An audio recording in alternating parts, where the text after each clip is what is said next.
All right. What's up, guys? How's everyone's day going? Hopefully everything's all good. So, I'm gonna be with you. It's been really hot this week, and there's been a lot going on. But today we're able to get an episode out, the 14th one to be more exact, with a very special guest, a really good friend of mine, a really good friend of the community. He goes by the name of YungDashe. So everyone, go ahead and say hi to him. What's up? What's up? Hello. You prefer YungDashe, Young or Dashy, or both altogether? YungDashe, or you just prefer me to call you? YungDashe's fine. All right. Yeah, I don't really have a crazy preference. No, I got you. It's all good. But how you been? Living, man, living. How about you? I've been doing my thing. Same thing, just living, just thriving, trying to be alive. Yeah, honestly. No, it's pretty cool though, man. Because guys, what? I think we don't talk a lot, but we've known each other for a bit now. That's for sure. And then Yeah, I mean, the better half of like give or take 3 or 4 years now. yeah, 3 or 4 years, and I'll be honest, it's all thanks to your fiance and soon to be wife. Yeah, all because of her. Yep, she's a real one. She's a champ. So if you're seeing this right now, we're gonna start it off, but you're a real one. You're a champ. Much love to you, buddy. Shout out to you. Yeah, Homie. but you sure you want to call your future wife a homie? No, I'm joking. She's great. But yeah, so I know. I know that you've been streaming a bit and everything, and you do have the iconic username YungDashe. I love asking all my guests this because it's kind of like a little lore drop for everyone. But how'd that name come to be, or how did you come up with that username? So originally, I mean, the main story of it is that it's in my family, the Dash family, I am the youngest of my 2 siblings. Yeah. And when I started streaming, I started listening to a rapper by the name of Young Gravy. Young Gravy? Oh shit. Yeah, big fan. I haven't heard that name in a while. But I really like the way that he just spelled young without the O, and I was like, YungDashe. I kind of like that. We're gonna go with that. Well, that's pretty sick. Also, dude, having that name, having the last name Dash though, pretty sick. Pretty sick. Yeah. It's so I'm trying to, if I can remember it correctly, my father told me that my great grandparents came from Ukraine to the U.S. and their original last name was Dashowski. But okay. they wanted to fit in with that American last name. They just shortened it to Dash. Mm-hmm. That's actually pretty sick though. Wait, so no matter what, you would have had a cool last name. It's pretty much. Yeah. You pretty much just hit the win-win on the name. Yeah, and my brother and I, we always joked as kids, oh man, when we move out and we get married, we're changing our last name to Dashowski because that goes so much harder than Dash. But yeah, that's a long process to do, and I don't feel like doing. Dude, yeah, it'd be wild, and that's a beast right there to deal with. Yeah, but no, that's cool though. That's actually a really cool kind of story on how that came to be. But I think I said earlier, but I know you do a lot. You do a lot of streaming, but is there any other kind of content that you create, or is it just you're trying to focus more on just gaming and all that kind of stuff?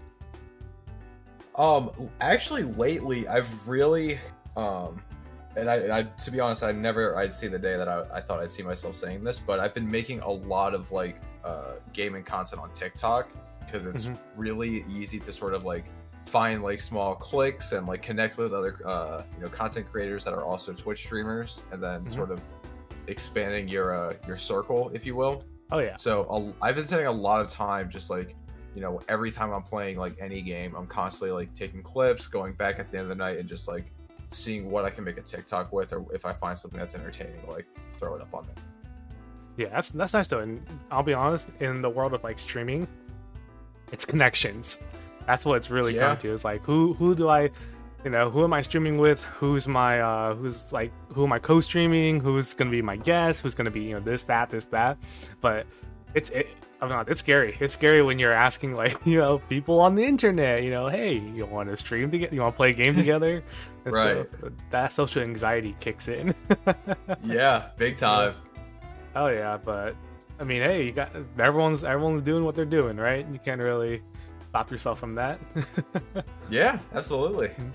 So when it comes to streaming and stuff, so I'm.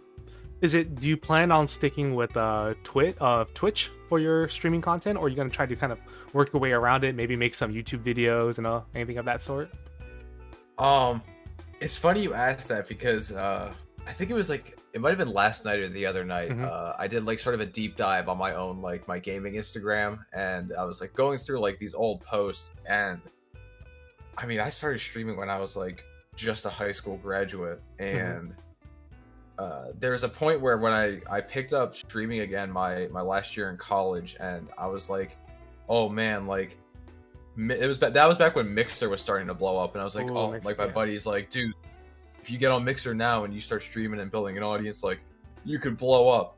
So I posted this photo, and it was like, it was literally just a picture of like a skeleton in a gaming chair, and I put like just some text over it saying like, yo, come check me out, I'm switching to Mixer. And that was, I streamed one time on Mixer, and like that was it. And then like I think the next week is when they announced that like they were shutting it down. And I'm like, I'm coming back to it. Yeah, no, dude. I feel like, I'll be honest, with Mixer, the people, I think there was like two streamers who had it the best. It was Ninja and Shroud. Was it Shroud? Right? Yeah, I think it was Shroud. I think yeah, those two that switched to Mixer, they got their money. They got their audience, and they just they took it. Yeah, they got a bag. They took it and they ran with it back to Twitch. So that sucked though. That Mixer just disappeared all of a sudden.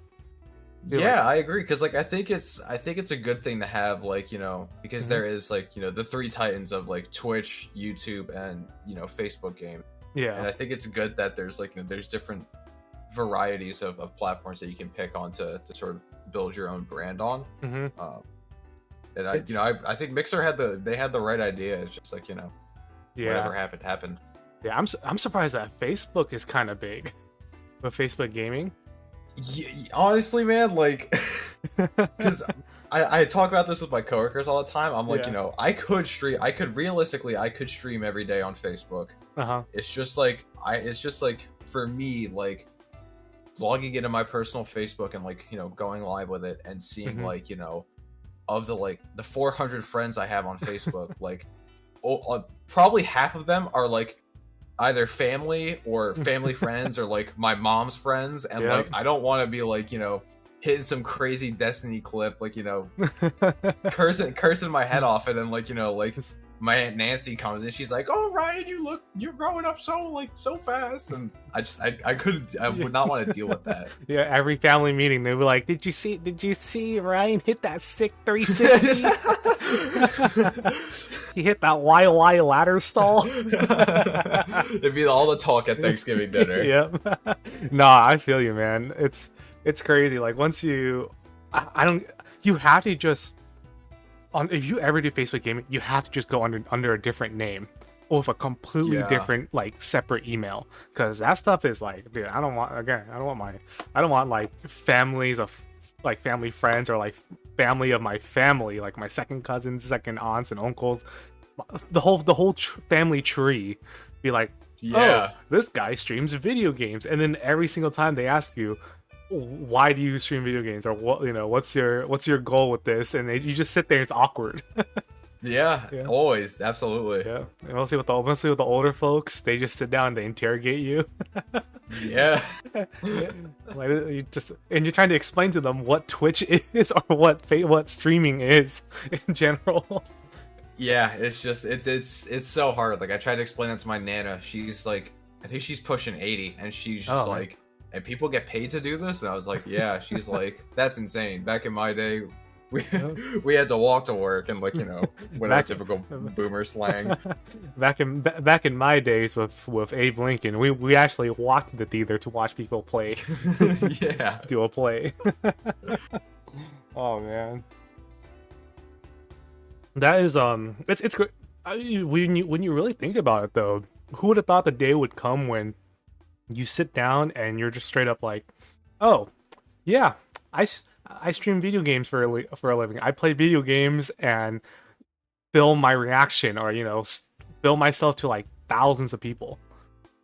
Yeah, like, I'm trying to think how, like, how old I was. I was like I think like maybe like the 4th or 5th grade, and that's when like my family dropped dial up. You could actually like use the family computer to go on the internet. So oh wow. That's when like, that was before, it's like before YouTube. My brother and I, like, we would go on this website called stupidvideos.com, and it was just like it was essentially like what Fail Army is on YouTube, but it was like its own, YouTube website for that. But yeah, back then, just like watching people on YouTube and like seeing how like gameplay commentaries and just video games in general started to like become more and more relevant. Like, I wish I would have jumped on that train, but again, I was like, we didn't know better. No, not at all. I was like, like 10, 11 years old. And... Which 10-year-old or 11-year-old is gonna have the money to afford like a actual running console, a camera, and all that kind of like expensive stuff too. And there wasn't even capture cards back in the day. Yeah, you would have to bring up like your old like Nokia with like a 3 frame per second camera to man, to record it. Oh my! It's so funny you said that, and I need to like I'm like in the process of trying to get this footage, but according to my mom, her and my dad are they're getting ready to sell their house, and they're getting ready to move somewhere a little bit closer, and they had this giant cardboard box full of these like camcorder cassette tapes, and on there she said that she found one where I can't remember what game it was. It was some game for the PlayStation 2, and it was like right when YouTube started, and I had stacked a bunch of DVDs on my coffee table in our family, and I just pointed the camera at the computer, and I like stood behind it, and like you can just hear me, my like really squeaky voice, like talking about what I'm doing, and like remember what game it is, damn it. But I'm trying to recover that footage because that's gold to me. You're out there playing Quake 2, man. Those are the Quake 2 days. Oh, dude, no, but I know it's crazy because sometimes you go back and back when people played a lot of Tony Hawk Pro Skater, that's all they recorded with, or even like Guitar Hero. Guitar Hero, like on the console too. They didn't even have. First of all, there's no port for PC, or there's no video capture device like Elgato and stuff during that day. So it's just people on their cameras filming themselves playing like Rock Band or Guitar Hero, playing Through the Fire and the Flames, trying to hit that world record. yeah, dude, it's. Because you said Guitar Hero, and every time like I hear somebody bring up Guitar Hero, I 1000% to this day I blame my horrible vision on Guitar Hero because the day my dad brought home Guitar Hero 2 for the PlayStation 2 and my brother and I played it together, I was like, it was like over summer vacation, it was over summer break, so I didn't have any homework, I didn't have any like responsibilities, and every single day I was like playing it and I was like getting super into it, and I was like increasing the difficulty like every week, and the more I increased the difficulty, the closer and closer I started standing to our TV to the point where I'm like maybe a foot away from it. Oh no. And like as soon as school started that year, I go to sit in the back of the classroom and like I like look up at the chalkboard and everything is blurry, and I'm like I can't take notes or anything. What am I gonna do? And that's when I have to get glasses. Yeah, that's the worst though. No, but I feel you, man. That was God, I think I was playing. God, I'm trying to remember too. What game was it that just destroyed my eyesight? No, it was Kingdom Hearts. Kingdom Hearts 1. When you're like Kingdom Hearts 1 and 2. 1 is when I played through the Sephiroth fight in 1, and I also played through the tight, like mostly the Sephiroth one. And I was like so close to the screen trying to figure out what Sephiroth was doing. Too. Same thing for Kingdom Hearts 2 when they had the little quick time events. I had like the press triangle. I was like so focused on my screen in trying to like fight against Sephiroth, and then it just, like you said, one day I went to class and I sat down. I'm just like, man, I can't see anything. From yeah, man, it sucks. It's just I envy people like my future wife, for example. Like she has perfect vision, and like She always like we'll go out shopping. She'll be like, ooh, like should I get these pair of fake glasses? And I'm like, you don't want to wear glasses. You don't need them. but I'll be honest though. Personally, for me, I think glasses look pretty cool. I do too. I've come to love them. I think it was like obviously like back when we were younger, it was sort of like the stereotype like the nerds. you're a nerd, and like I hated that. And then like a few years later, and I was like, I kind of look good in glasses. Yeah, exactly. And all of a sudden, everyone's wearing fake glasses. Yeah, exactly. They're copying our style. Exactly. Hey, everyone who wore glasses before, including us, we're the entrepreneurs. Yeah. Shout out to my prescription glasses enjoyers. Yep. Hell yeah. That's what I'm talking about. we take those. That and also, another big thing that was considered. I talked about this on the last episode with my with Neela, but anime was such. If you watch anime, people thought you were weird because they're like, oh, you watch cartoons that are from a different country. But you look at it today, you go to a gym and you got a bunch of like buffed out, jacked out dudes, but they're wearing the Goku tank top. They got the Goku tank on, they got the Hunter x Hunter and everything, and you're like, hey yo, that's good anime. You point at them, you're like, good anime, and they get hype when you talk about it. Yeah, man, dude, it's crazy. I'm like, dude, you really think about it. Over the years, how much things change and how much like people start accepting things, and you're like, wait, so you're telling me I grew up being the weird kid at school with glasses on and who watches shows that are not from the US, and all of a sudden I go to college, or it's my senior year of high school, and the people that made fun of me for watching anime is watching anime, and they're watching animes with titles that I don't even know what they're saying. The Japanese titles, and they're talking to me about it. I was like, dude, you called me a nerd like 2 years ago. Yeah, dude. Yeah, for watching Dragon Ball or like watching Naruto. Now you're talking to me about some kind of show like Attack on Titans, or what was it, Shingeki no Kyojin, and you're correcting me on saying it the anime way, like the Japanese way. Come on, dude. Like, bruh. It's crazy. But oh man, it's like the Joker says, society's changing. It's all society do be changing. No, but it's crazy though. And so talking about growing up, what kind of games did you play other than Guitar Hero? So we had like as far back as I can like remember, I was like, I have like one memory when I was like 3 years old, and I was just a little baby boy, but I can still like picture it. My dad and my brother playing Duck Hunt on the original Nintendo. Oh, that's a good one. Then, like, Papa Dash, he like, we were blessed because like that was sort of like the dawn of like next gen consoles like every couple years. So like he got us the Nintendo 64, and then like we started like slowly moving up. But I want to say like obviously the stereotypical like every Pokemon game that was ever out on from the Game Boys up to like the Switch, like I've played them all. Those are like my bread and butter. I love those games.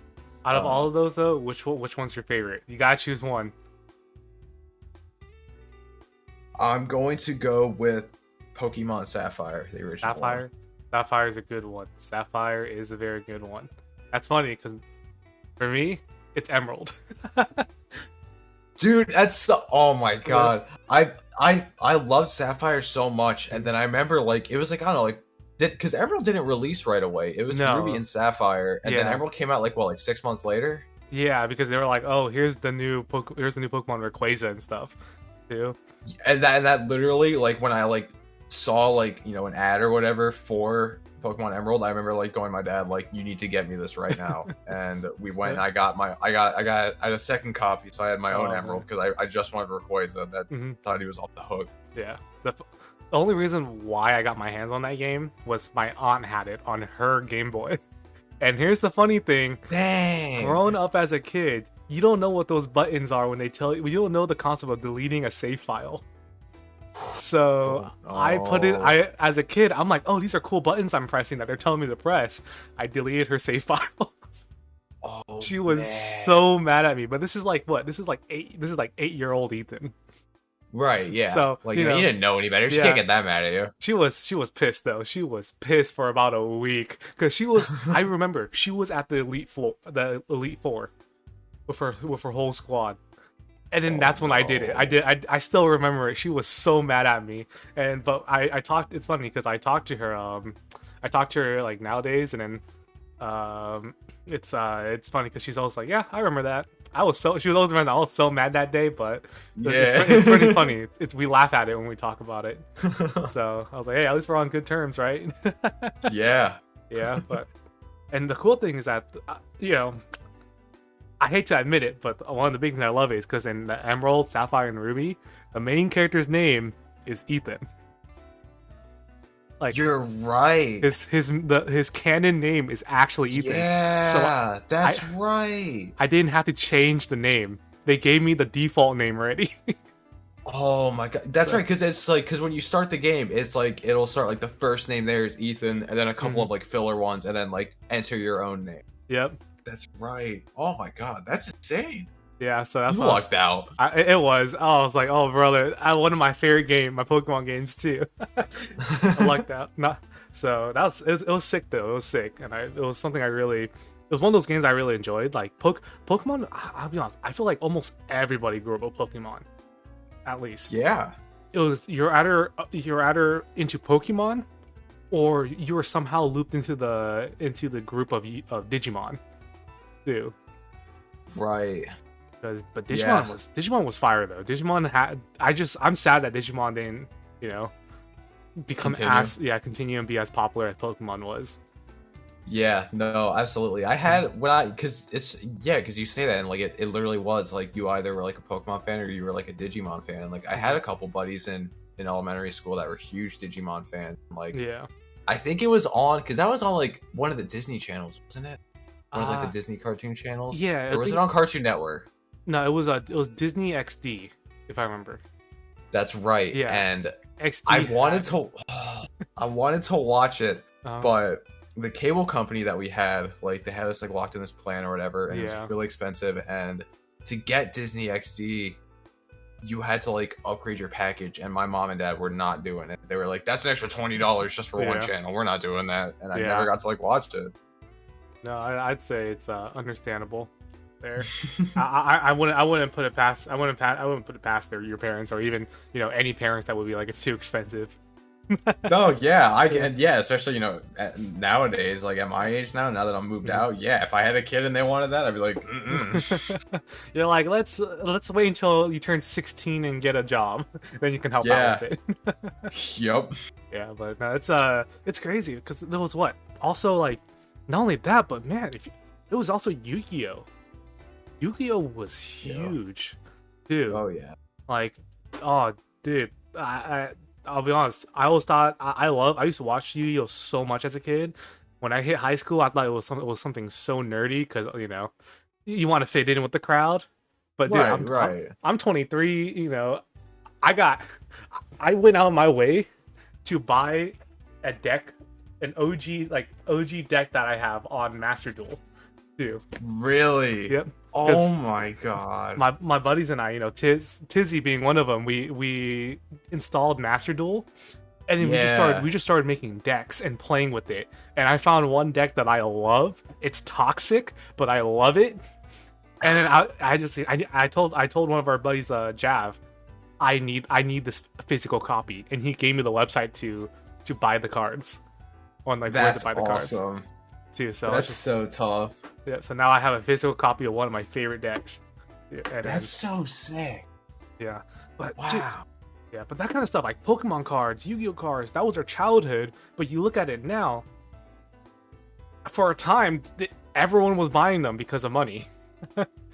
Yeah, honestly, and like I remember, especially like when quarantine started 2 years ago, it was like people were just going into Target and they were just buying up every booster pack like everywhere that they could go because they just want to open it, see if they get something rare, and then just like get it like graded and then resell it. And I think obviously I think that's whack because like as a kid, whenever I got a booster pack, I was just excited to have a booster pack. There's like kids can't even get them anymore. Honestly, like, dude, sometimes you really think about it. Sometimes I want to go into a Target or a Walmart or even just a regular card shop, buy like 5 booster packs, or even just if I'm feeling very money, like I want to spend my money, then a booster box and stuff. Yeah. Open that up, but I ain't selling any of that, dude. That's for me to keep, and if I want to, give that away to some of my siblings or my, cousins and stuff who actually really enjoy the game, I'll give it to them, even if it's like a rare card or something, or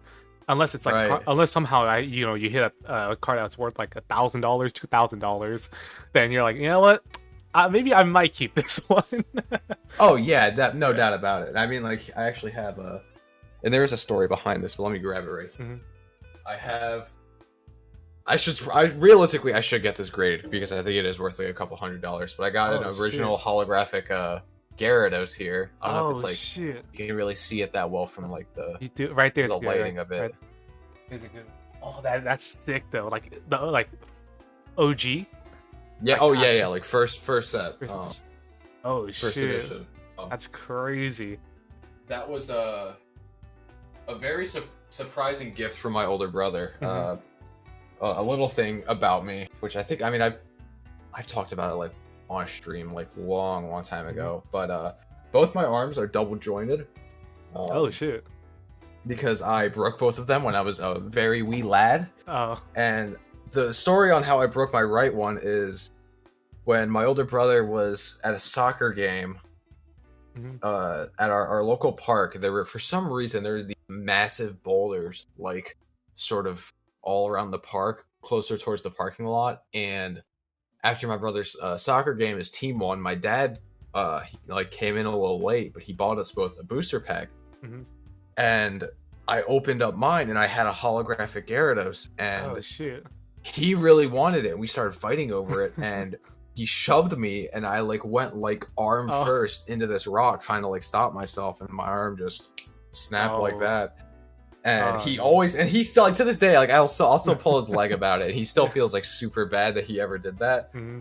But 2 years ago for Christmas, him and his wife were, I don't know where they were. They were, I think, somewhere down south, and they found this little pawn shop or thrift store.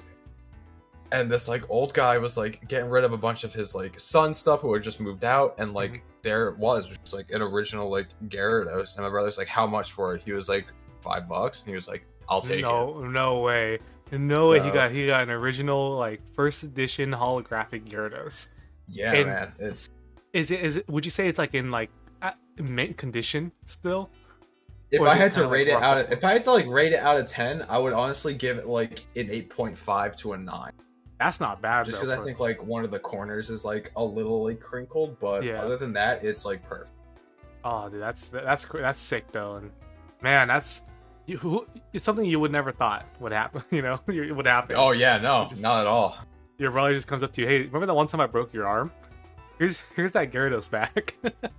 Yeah, and that was I'm trying to think of the word, but that was sort of the way he kind of buried the hatchet that Christmas. He was hey man, I'm sorry. Here's my sorry to prove it. Have your card. Oh, that's sweet though. That really is. Man, so I keep that on display all the time. That's cute. That's a really that's that's how it's a sibling moment where you're yeah, we didn't like each other. We hate each other's guts, but hey, you're still my brother, Exactly. Yeah. Exactly. Else, if I feel, here it is. Here's the hatchet into the ground. We're good. Yeah. Yeah, but a little bit more towards the future and everything, And I think you told me that you record yourself, playing a video game and talking over your the camera and stuff. But I think I wanted to ask more on how did what inspired you? What inspired you to start making those videos and start streaming? When I was thinking about that, when it comes to, because I first started streaming back when I was just graduated high school. Mm-hmm. Twitch was at its peak, so this is more or less this is late 2015, early 2016, and I was just so into watching professional counter CS:GO players, and I was dude, I want to do that. It's like back then, like me and a couple of friends of mine, like we could have gone like semi-pro because we were playing like so many hours a day, and I started streaming it because I was like, I mean, hey, if I could like talk to people while I do this and like sort of build up a following, like let's give it a whirl. Yeah. So I streamed pretty consistently for about a month, and then because of where in my old house where my room was and where the router was, it just wasn't stable enough for me to like stream and not have like a terrible connection in game. So I just kind of dropped streaming for a while. But yeah, definitely, the late to early 2016 Twitch streamers and like just sort of the Twitch boom that happened back then. Yeah. I was like, yeah, I really want to like kind of get into this. Yeah, and I'll be honest, first time, oh man, I still remember the first time pressing that start streaming, not knowing what the heck you're doing, that's like the scariest. Oh yeah, dude. You're like, and here I am, putting myself out there on the internet. Yeah, and it's just like, I didn't run any test streams or, do any like, audio checks or none of that. So I'm if I can remember correctly, my very first stream, because I had a decent microphone at the time, where I just had a headset mic, but the OBS was set up to use like my webcam mic, and it sounded terrible. If I could go back and just grab that VOD, like it's just the whole time it's just really loud, crunchy audio. You can't hear what I'm saying. The game audio is like way too loud. But yeah, I was just like, a young gun. I was like, oh, let's do it and see what happens. And then like the next day, my buddies were like, yo, your stream had terrible quality. You gotta fix that. Yeah, nah, I feel you, dude. A little funny story on my end. Def was one of my first few streams. I had my shelf fall on me. No way. There's a clip of it, but I didn't have at that time I didn't have a webcam. So you can hear the audio. You can hear it though. Like you can hear the snap and then the fall of everything. I had books, I had my college textbooks, I had binders, I had a oh god, let me see. I'm looking at my shelf that I had to fix. What else? I had I had a bunch of pencils and everything in like a little jar. Everything was on the ground. And oh no. The crazy thing was that so much stuff dropped that whatever I had, my old monitor fell and hit the power button on my computer, and my whole stream just died. So I was like, well, that's the way to go out. That's incredible. Yep. Everything is there, and I still if I can, I'll find the clip and I'll send it to you later. You please, dude. That's awesome. And especially if you still have that, because that's just that's such a great story and like a funny memory for you to have to just like keep forever with you. Yep. But the funny thing is that I have a friend. He grabbed that clip and then he took the audio and ripped it. So he put it in one of his videos. And with that same noise, like it was the JoJo reference, like when they're like Zoroardo and everything freezes. You use the sound of my dad. That's so good. Yeah. That's actually genius. Wow. I'll talk to him. I'll talk to him and see if he still has that little fun video, and then I'll send it to you because it was so good. When I heard it, I just died laughing. Oh my god. It's crazy, but hey, that's hopefully that day doesn't happen to you or anyone. I hope not. Yeah, let's see. I mean that, or I mean, hey, if I remember correctly, you and Claire have a cat, right? Dude, she is. I don't know where she is. She was like, literally moments before we went live, she was like chewing on my computer wires, and I was yelling at her. But she's a feisty little one, but I love her. Yeah, has she ever like turned your computer off on you or anything? She hasn't. She's done it more so to Claire because Claire's on a MacBook, so she'll just be like laying in bed and like she'll just like roll up on her computer and hit the power button. My desktop is sort of like secure underneath. I have like an L-shaped desk and it's sort of in the corner of the room, so it's in a very secure place where she really can't get in. That's good.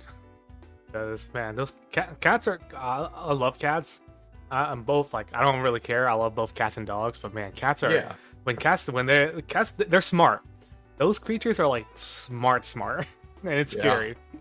It Sometimes. really is. She's definitely been adapting to living with just Claire and I, because beforehand, when she was just living at Claire's house, they have a big German Shepherd, another cat, and like a tortoise, and she got along with all of them. But when it was time for her to move into here, she was like not having it. She was just like freaking out that there are no other animals. But now she's like, I'm the queen of the castle. I can do whatever I want. Yep. So she wakes me up at 5:30 in the morning every day to feed her, and then she doesn't eat. So that sounds like my dog too, man.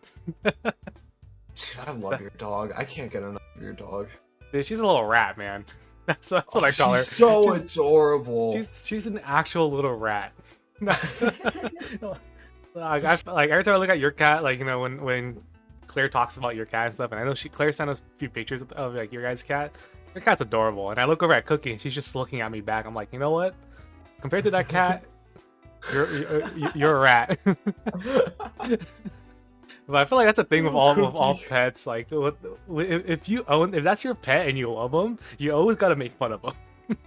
All the time. Yeah. I mean, I call Sage little names all the time. Like, I'll walk out of this room, I'll look at her like, "What's up, Stinky?" And then she'll just meow at me. She knows I'm making fun of her. Yeah. I don't know why. It's animals. They're smart. They know when to wake you up, when to either I'm hungry or I want to play. They do. Because that's what Cookie does to me. Like at 7 in the morning, she comes. She knows how to open my door. Like, oh no. Here's the thing. For a small dog, my door doesn't have a lock to it, and a bit of it, you can just push my door and it opens. She pushes my door open and comes scratches at my bed. I'm like 7 in the morning. I'm just waking up. I don't even need my alarm. She is my alarm at this point. But I'm sorry. You were saying something? So my parents, they have I've only ever grown up with like miniature schnauzers. Like that's been like the dog that my parents love. And they have 2 of them. And when they got Max and Molly, from like when they were puppies, they trained them they tied a string with a bell at the bottom of it, and whenever the dogs needed to go outside to like go use the bathroom, they go up and they just ring it. And now it's like they have it down to a science now, where they're like, "Hey, I gotta go." They're just gonna go like tap the little bell, and then my parents are like, "All right, gotta go take the dogs out." That's smart though. That's a really good way to train. Yeah. My mom tried that with Cookie. Cookie's never done it a day in her life. we trained her since we got her at 4 months. She has never done it within the whole year and a half that we have her. But she knows where to go potty. That's the funny thing, because we do have potty pads around the house, but if she wants to go outside, she'll jump to one of the chairs next to in the kitchen and look out the window and start doing like little twirls. And we're like, oh, she's got to go pee. But here's the thing: we have to put a leash on her, because in our neighborhood there's cats around, and she goes and hunts those cats. Not hunts them, but she wants to go join them. Yeah, whatever they're doing. And right. I'm like, I swear, you're not even a dog at this point. Ash Napham. Ash. Thank you for the raid. It's the one and only Yeehaw girl. Thanks, Mom. Yeah, no, but how was the stream, Ash? Thank you so much for the raid. And also welcome. Shout outs to Ash. Welcome viewers. Exactly. Welcome raiders. Welcome to the Comfy Café Podcast. I almost stuttered over myself. But we're having a podcast with a very special guest, a good friend of mine, YungDashe. Known him for about 3 years. So if you want to know more about him, stick around. And if you also want to know way more about him, feel free to ask questions in the chat. But again, Ash Napham, thank you very much for the raid. Appreciate it. Absolutely. I am an open book. Hey, shout out Sheep's here too. Let's go, Sheep Wave. That's my Sheppel Swerve. But pets are great though. Pets really are great. Yeah, man. Yeah. They're Ash with the hot question. My favorite fruit. Oh, okay. I've recently become a really big pineapple guy. I used to hate pineapple as a kid, and then I think it might have been when I went off to college. I just like tried pineapple one day and I was like, oh my god, this is like the best fruit of all time. But before then, it was green grapes. Those are my jam. And they still are. You ever put your grapes in the freezer? Dude, Claire taught me that. She literally. That's what Claire taught me too. Dude, she came over to my house one day. She's like, "Where are your grapes?" And I was like, "They're in the fruit drawer." She's like, "They're not in your freezer." And I was like, "Why would they be in the freezer?" She's like, "You never had frozen grapes?" I still haven't had them. She's just like, corrected me on how I didn't freeze them. But yeah, we don't have any grapes currently. Oh, you gotta go get more. I was supposed to buy some today, and God. Hey, don't worry. It's a secret. Claire won't find out until she comes back. And then she watches the stream. She's like, "What? You what?" You know what they say? A happy wife is a happy life, right? Yeah, those are words to live by. Exactly. Current favorite artist, album, or song? Oh, that's my god. Dude, when I started my new job, that was like one of the first questions coworkers asked me, and I couldn't give them a straight answer. But the more that I think about it, my favorite artist, album, and song is my favorite artist is Mac Miller. My favorite album is Swimming by Mac Miller, and my favorite song by Mac Miller is Self Care. I actually have it tattooed on me as well. Oh, that's a good one. I haven't heard of the Self Care one yet, but I hear some of my coworkers too. They vibe to that song. Dude, they've been telling me to listen to it. But Mac Miller, dude, he was a good artist, a really good artist. Yeah, was when he passed away. I remember I was still away at college. I was at college, and Claire had just graduated. It's like 25-30 minutes away. When she saw the news, she was just like, "Do you need me to come over and hold you?" And I was like, "Please." I was like, I was a wreck. That's how you know she's a keeper, man. Yeah, honestly. She came in, just comforted you, but that was a sad day though, because it sucks to see artists like that, just hit it early, but you're like, shoot. But hopefully, I'd say the good thing that they left behind though is a lot of their songs. That is the best thing, because I have all of his albums on my Spotify, and there's days where I'll just I'll be on my way home from work and I'll just throw on one of those and just kind of zone out. Oh, yeah. I don't zone out while I'm driving. I'm a safe driver for the most part. But wait, you don't? I thought we all do. Just hit that autopilot. Dude, okay. My car, I own a 2020 Subaru Crosstrek. And the cruise control on that thing, it's got cameras on the rear view mirror, so it senses what car is in front of you. So I could set my cruise control to 80, but once it detects the car in front of me, it just matches their speed and leaves one or two cars behind. That's so nice. A majority of the time, I'm just no foot on the gas. I'm vibing behind this guy. But yeah, that just thought I had to bring that up. I love me some cruise control. Yeah, must be nice to have a 2020 car. I'm stuck with a Hyundai Sonata, dude, 2013. Hey, yo, but it's crazy because I found out that the 2013, dude, the amount of times that car got recalled was wild. Oh, true, yeah.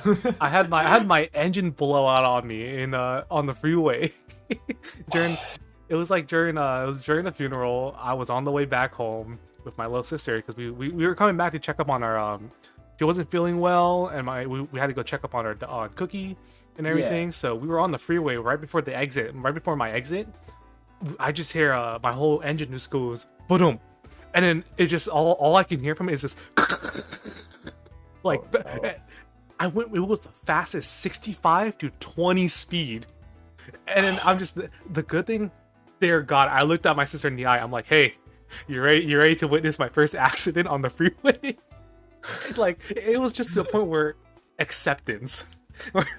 It's gonna happen. I accept this. This is it. I'm gonna have a big insurance policy to pay to, and I just paid for I finally went solo on insurance. I just paid for my first insurance payment, and then my engine blows out on me. But I don't know, dude. The whole ride, dude, I was praying so hard to God, Buddha, any spiritual being. I'm like, please just don't let there be an accident, or please just keep my car long enough so I can get home. It felt like the longest and the sweatiest 10-minute ride home. I could only imagine. And then, lo and behold, I got home. I got in front of the gate that we had to put the password in to open it. My car stalls. It was right in front of the gate. So I'm just there. I'm so close. I was just like, no. I was like, thank God, because I just had to restart the engine a few times, and then okay. I managed to park it, and then it stalled again on me. It was just you sit down and you're just like, God, I'll start praying to all the spiritual beings out there now. Yeah, I'll do everything, because man, it was not a fun day. Can only imagine, dude. That sounds. Yeah. Hey, I'm glad you survived. You know. Yeah. Hey, best thing that came out of it is I have a new engine now. Warranty paid off for a new engine in my car. I got to drive my mom's Tesla. I got to drive my dad's truck for replacements for a bit. I found out that SUVs are actually kind of nice, because I got a rental for about 2 days. Nice. So, you know what? I can officially say I can drive any car. Yeah, man. You're like a Swiss Army knife of cars. That's the driving different cars though are scary for some reason. Mostly electric cars. Electric cars are so much different than today's, than the cars of the past, I guess you could say. Really? Yeah, because when you drive, biggest advice for you is, or to anyone, if any of you guys own a Tesla or end up buying a Tesla or any electric car, dude, sometimes you don't even need the brake. Like, it will stop. You would just like, you hit the acceleration pedal, and then the moment you take your foot off, it brakes hard for you. So I feel about that. Yep, on the Tesla, I've gone from like 40 to an instant 5. Like, jeez, because I just whiplash from that. Yeah, I didn't know it. So I was driving normally, and then I saw a stop sign, and I'm driving, and then I let go of the gas pedal, from the acceleration pedal, and my whole face just went forward, and I was just like, "Hey, yo, this thing just." It was just, my face would have been gone, dude. Or I would have been, if I didn't have a seatbelt on, I'd be out the window. But man, it's just advice for anyone that's planning on buying a electric car. Dude, wow. Yeah, just be careful. Ooh, I see. Ash said frozen honey. Ash, you're gonna have to forgive me for this, but I have never had honey a day in my life. I've had honey mustard. I don't know if that counts or not, but I've never had honey. You never had the OG? No, not just like OG honey, the little like teddy bear, like squeezy bottle. Never. Is it just something that your family never got to buying? Yeah, my family, they never like used it, and oh man, dude, honey on your bread, honey with bread, honey, and some kind of like light salted butter was the jam of back in my childhood. But you gotta try it. You have to try that. Mostly, yeah. It has to be with the baguette. Like, like if you ever have any shops that sell baguette bread, buy baguette bread, cut it, put some honey and some salted butter in a slice and eat it. It's good stuff. I'll hold you to it. I think we'll be going food shopping sometime soon, so I'm gonna make sure to pick up some honey and a baguette. Yeah, just the only downside is honey's so freaking expensive. This video is sponsored by Honey Sheep. Hey, listen, I am that kind of honey enjoyer. Yeah. Dude, that's a godsend for internet browsers. Dude, it is. You know what? I gotta say, I've saved quite a bit of money using that. Mm-hmm. Dude, one day we'll be sponsored by Honey. Yeah, absolutely. I'll for absolutely free of charge, I'll like film you like 3 different commercials of me like eating honey bread while also advertising. You ever enjoy honey? You ever enjoy eating honey? Well, you know what? Here's the browser extension. So, with the kind of going back to the streaming stuff, I know that you have Mm-hmm.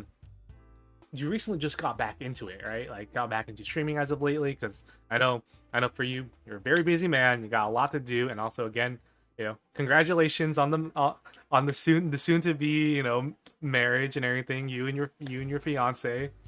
So happy for you guys. But how has it been though? How's it been like getting back into streaming? Is it kind of like was it like off to another rough start because it's been a while, or is everything going a lot smoother than you thought? Um, Kind of a mix of both. It was a lot smoother because from the last time I streamed, which was like way back in 2020, Mm-hmm. I had really old hardware in my computer, and between in the last 2 years, I've put a lot of upgrades in my computer, and Mm-hmm. I can stream most things like relatively nice.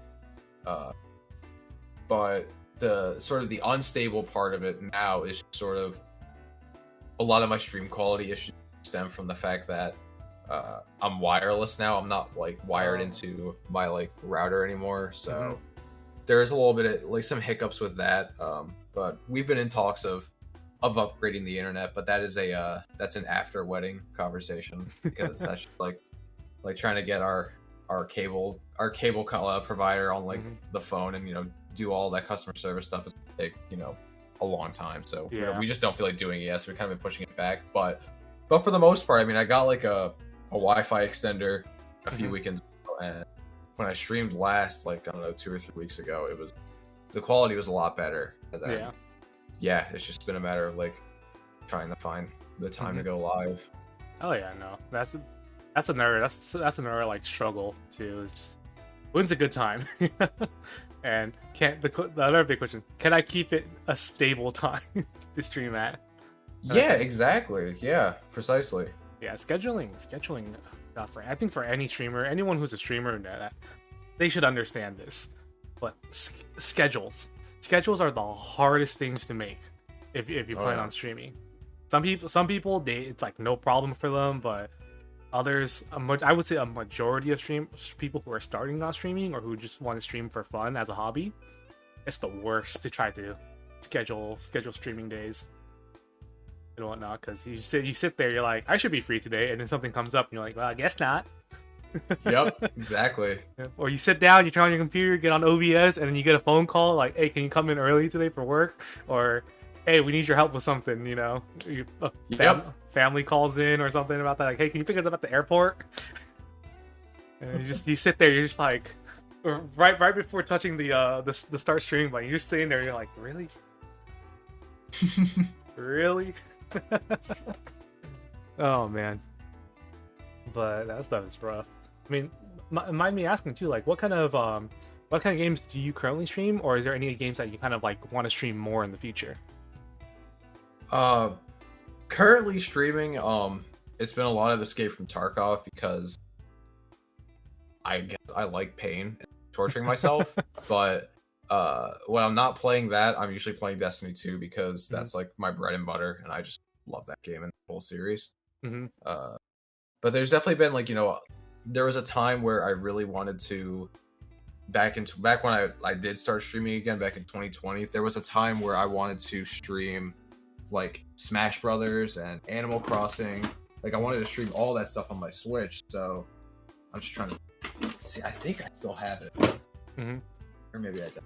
But there was a time where it was the Christmas of 2021. I asked my parents, hey, like, can you get me this like $30 like no name brand capture card for the Switch, Mm-hmm. so I can stream stuff? And they got it for me. I set it up. It barely worked. It didn't capture audio or anything, so it's like, Oh, well, that's man. out the window. I'm not gonna be able to Yeah. just kind of. You're like, well, time to spend like almost $200 on an Elgato. Pretty much. Yeah, honestly. And that was the other thing was after that happened, I went and I bought like a $100 Elgato, Mm-hmm. and for some reason it just didn't work with my computer at the time. I never figured out why, and like I had to go back to Target and like get a refund on it. Mm-hmm. That's So frustrating. that was like the nail too. in the coffin for wanting to stream Nintendo games. Yeah. Have you tried doing something similar again to see if it works, or just it's not worth it at this point? for the time being. I think for the time being, I'm not like, super concerned with it. I would really like to stream the new Pokemon games that are coming out that were just announced. Yeah. Those are good ones. Those look like they're gonna be a fun time. So I'm like super stoked. Okay, hot take, and I know this is gonna piss off a lot of people, mostly Ash, in the viewer chat box, but Fido, really cute cat, and then Sprigatito is like a dog.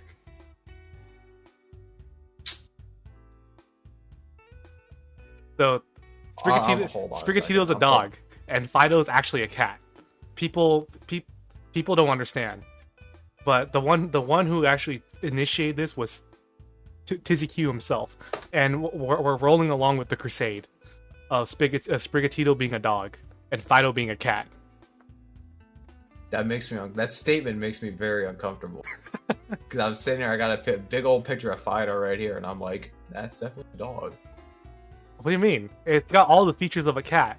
It's made out of dough too. You can turn that animal into anything you want. That's true. That's fair. That's a fair argument. Exactly. So it's like the best cat in the game. Excuse me, Ash Napham. But you hear that? Get fact checked on. She's gonna kill me. She's actually gonna kill me. But it's okay. Her permanent roommate would understand that Fido's actually a cat and Sprigatito's a dog. No, but it's dude, those games look so sick though. It's finally open world multiplayer. Yeah, that I'm really hyped about. I'm very excited about that. I don't, because I was looking at the starters, and like my go-to is like in every single Pokemon game, I always go with water type. But there's something about the new fire type, the little new fire boy. I don't even know how in the world to say his name. Coco? I don't know. Something like there's that. something about him that's just like he's really pulling me. He's pulling me in. But like at the end of the day, I'm picking my boy Quaxley because he's a duck and I love water type. Oh man, no. I'll be honest with you. We're on the same boat, but for me, it's with grass types. I've never chosen any other. Really? Yep. Every Pokemon game I played, I've only gone grass type starter. I think I can't remember which game it is, but there was one of the Pokemon games, and it might have been Sapphire, Emerald, and Ruby, where the first gym leader is a fire gym leader.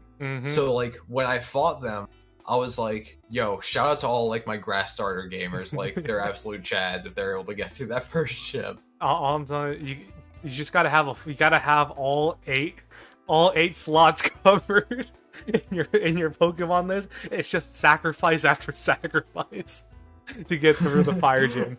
It was bad, and like you keep your main grass type Pokemon at the very end because that's your highest level Pokemon.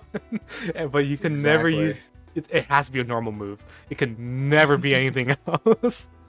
Dude, like, oh my gosh, like I tackled my way to victory with so many Pokemon and bug types and grass types. Absolutely. Like types. Oh, it was dread. It was like the worst start, dude. Like, just imagine running a Nuzlocke and choosing a grass starter. That sounds Sapphire. terrible. That's like, well, you know how many Pokemon I got thrown in the grave or in the river? That's a lot. Yeah. But dude, no, those games are great too. And okay, another thoughts on the Pokemon game. Pokemon, oh god, it's the Scarlet, your vehicle Pokemon. It has wheels, but it runs on all fours. Yeah. What's your thoughts on that? I was kind of thrown off on that. A little bit. Like that was that. I had to watch that video a second time to just be like, wait a minute, the wheels aren't moving on it, and it's got 4 legs. Like, why is it running? compared to Violet, it was like, oh, like holy crap. I think I'll be honest. I think that pissed a lot of people off, though. Than that, or just confused them because the Violet vehicle Pokemon was like you're on a motorcycle. You're in Cyberpunk 2077 with with that thing. But then you're playing, but you go on the Scarlet version and you're in Skyrim. With that, you're on a horse. You're on a horse. So that was it was crazy, but I wonder if they're gonna do something about that. Yeah, hopefully they probably will if there's enough community push for it. Oh yeah, I mean, hey, look what happened to the Sonic movie. And thank goodness that did happen. One year did a heck of a job on that movie, and that was a good movie. I enjoyed the first Sonic movie. The second movie was even better. I thought that was great. And then now they're gonna come out with a third one. I'm here for it, man. Yeah. The only thing that sucked though, I read up on the when they redid the Sonic movie was a lot of the animators, they had to do a lot of overtime, and some of them weren't paid properly for their overtime. Oh, that sucks. So that's why a part of me was like, it's good that they made it look better, but also, man, you bullied a whole company into like bullying their animators. Yeah. Dude, so it was like a win-loss situation where it's like, man, we won the war, but are we the bad guys? Kind of thing. Yeah. Pretty much. Yeah, but oh man. It's still, it came out a really good movie. The second one is even, like you said, it's even better with Knuckles in it. Oh, yeah. Dude. So, hopefully, I'm excited to see who the voice actor is for. I can't say it. I can't say it. It's for whoever hasn't watched it yet. I don't want to spoil it, too. But if you know who I'm talking about, I wonder who who they're gonna have in for the voice actor. Yeah. But B-Box Gamer with Destiny. So actually, that's a good thing to go off on. What about Destiny what was it about Destiny that caught your attention? That's so good. That's actually such a great question. Wow. So it was in 2015. No, 2000. It was in 2014. Destiny was launching. I literally I had convinced my parents. I don't know what it was I did or said, but I was like, Mom and Dad, I need a PS4 tonight. I need to play Destiny 2 tonight. It comes out at midnight. Please. And I got them to cave somehow, some way, and that night it was literally at 12:01 started Destiny. I had done very little research on it. My older brother was pissed because he's the one who told me about the game, and he showed me a few trailers of it, but I wasn't I didn't really know what it was all the hype was about, but I just knew that it was made by Bungie and they were my favorite company. Yep, you got the Halo brand out there doing it. Oh yeah.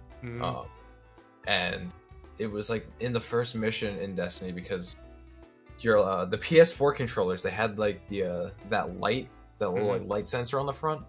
Yeah. And that first mission, you go through this tunnel, and your little ghost, he turns on, it's like a flashlight. And I remember being in my room in the pitch black and seeing my controller light up as if I got a flashlight on, and I got chills. I've never felt so immersed in a video game in my entire life.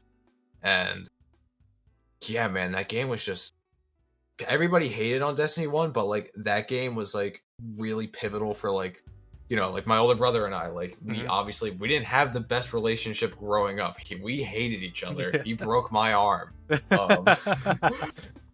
But as I was graduating high school and maturing more, that game really brought the two of us together. There was a point where where both of us were going to community college, and there's a big Destiny expansion that was releasing that day, and we both left to go to school. We both left to go to class, and we had classes in the same building. And I'll never forget, 5 minutes into the class, and I was like, dude, I'm leaving. I gotta go play this DLC. I walked out of the room, and I see my brother with his backpack on walking out of his room. He's like, you going home to go play the game? And I was like, yeah, let's go.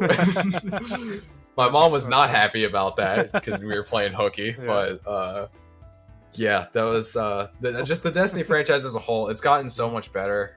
It's had its ups and downs, but that game is just it's just a classic for me. And now that they have crossplay with it, my brother's a big PS5 gamer now, so the fact that I could play on my computer and play games with him again is pretty rad. Yeah, that's nice. That's a nice thing that they added in, because I think crossplay has to be the next generation of gaming.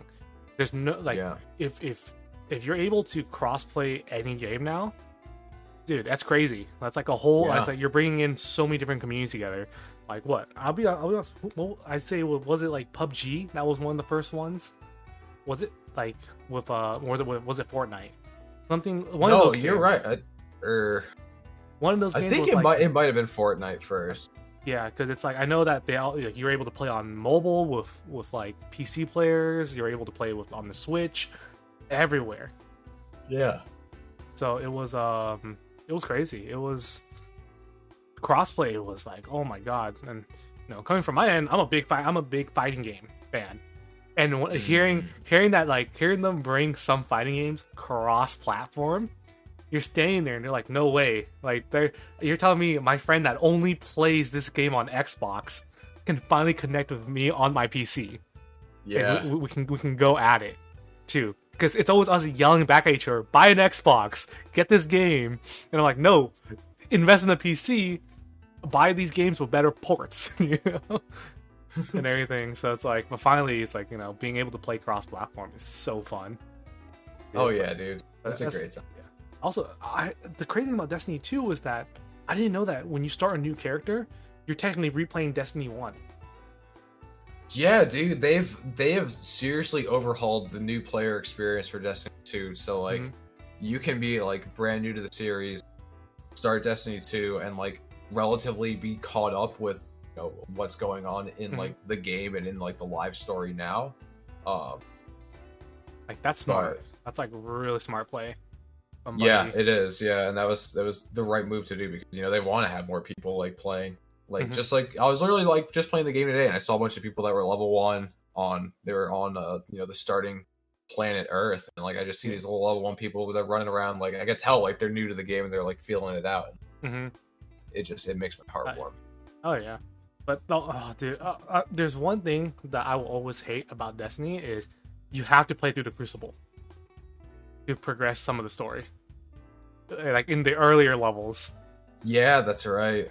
Because that's what kind of ruined it for me a little bit. Because I go into the Crucible and there's guys like high levels with like the they're running the meta. They have the guns that are in the meta out, and they're one tapping you across the map, and you're you're sitting there and you're like, I have to suffer through, these guys, these tryhards, pretty much these higher levels, like with my little like danky like what.